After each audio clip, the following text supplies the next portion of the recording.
Hello viewers, today is exactly 64 years when my country Ghana got its independence from the British, and I am glad and honored to take you through the story of how the independence got attained. Stay tuned and make sure you watch till the end. I'll be right back.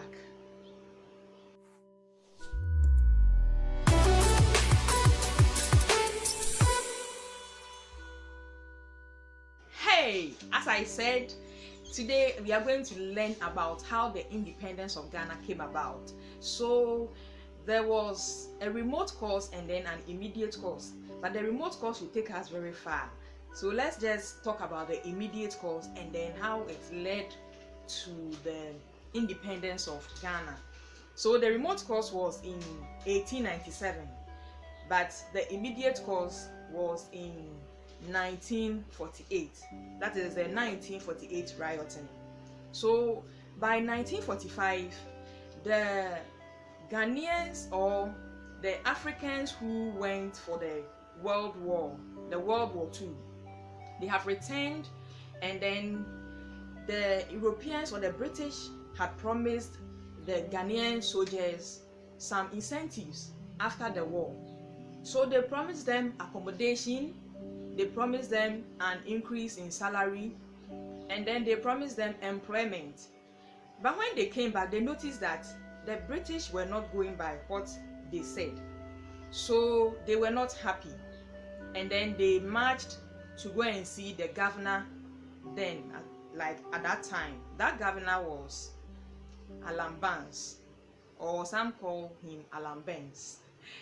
And before they could even get to the governor, they were stopped by some military men who were guarding the place. And in the process of, we want to enter, we won't let you enter, we want to enter, we won't let you enter, there were some shooting that went on.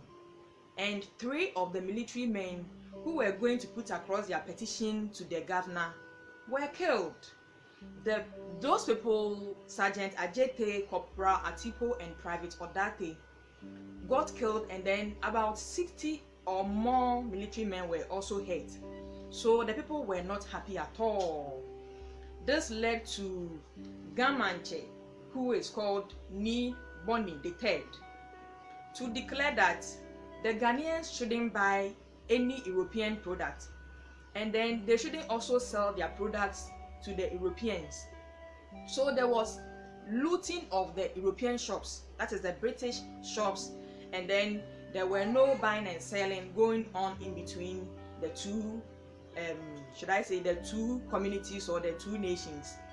So people thought it was a big six that made all these plans for all these confusion to happen.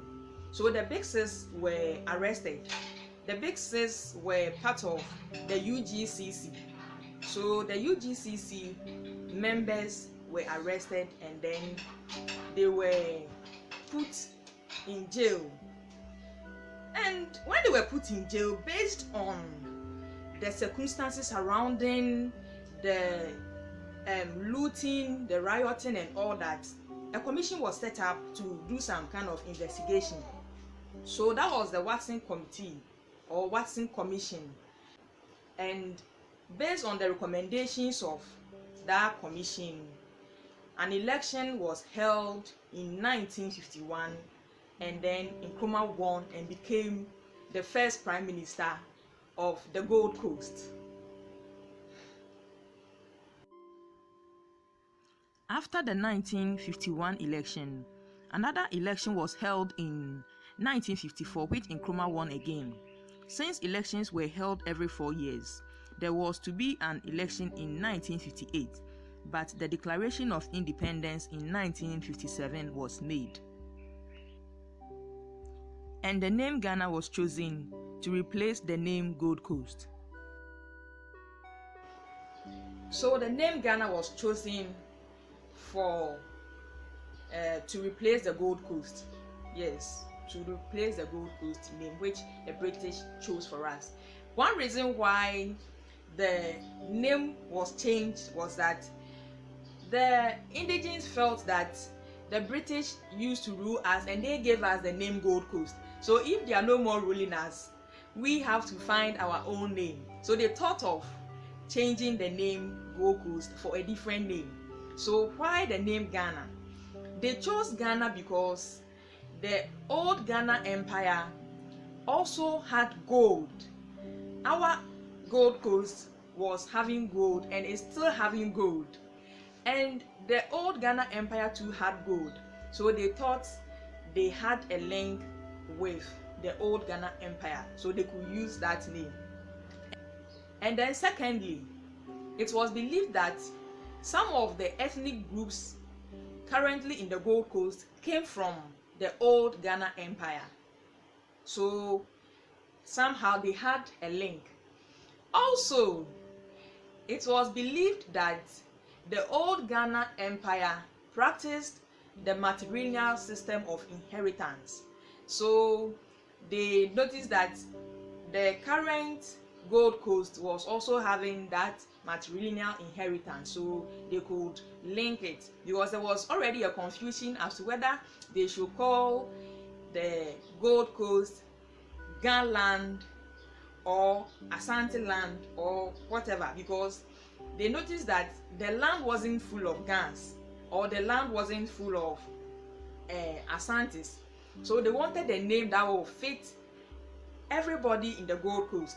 So that was why they went far to look at the old Ghana Empire. And then one particular thing that also made them go for that name was that our Gold Coast was the first country to attain its independence in Africa. And that old Ghana Empire too was the first empire to arise. Yes, so before the Mali Empire, Songa Empire, and all those other empires came, that Ghana Empire had already emerged. So first country to gain independence, then first empire to emerge. So gold here in the Gold Coast, gold over there in the old Ghana Empire.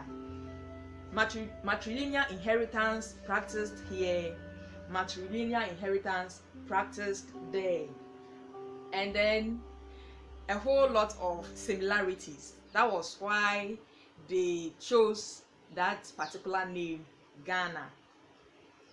So despite the name choosing, the first person that suggested that they should use the Ghana Empire to name the Gold Coast was J.B. Dankwa.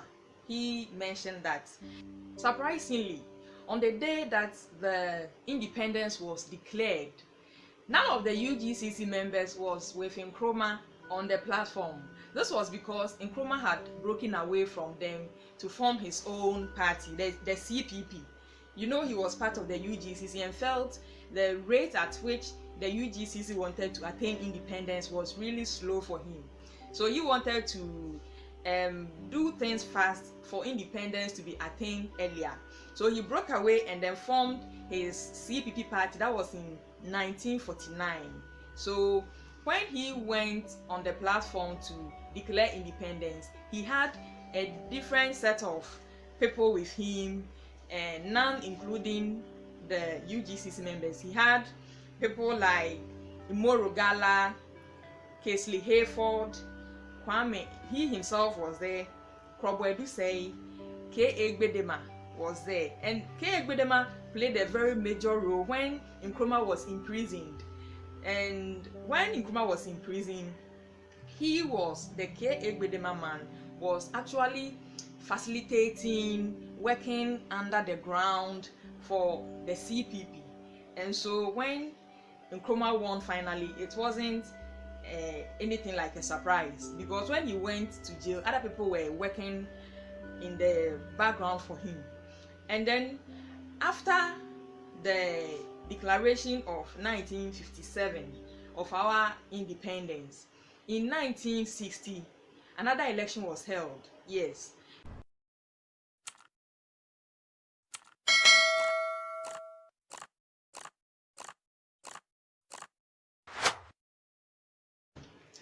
July 1960.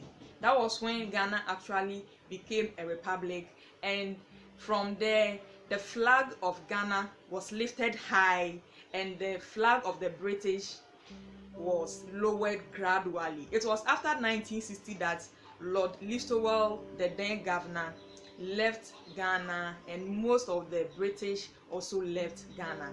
So this was how Nkrumah helped the Gold Coast to become Ghana and to gain its independence. You have not subscribed yet, please do so.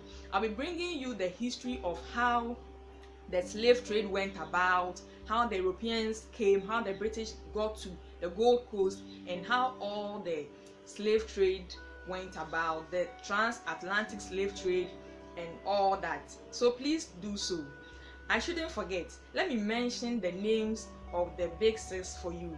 We have Kwame Nkrumah, we have Ebenezer Akwa-Edje, we have Edward Akufo-Addo, we have Obechebi Lamte, we have Ofori-Atta, and then we have J.B. Dankwa as the big six of the UGCC.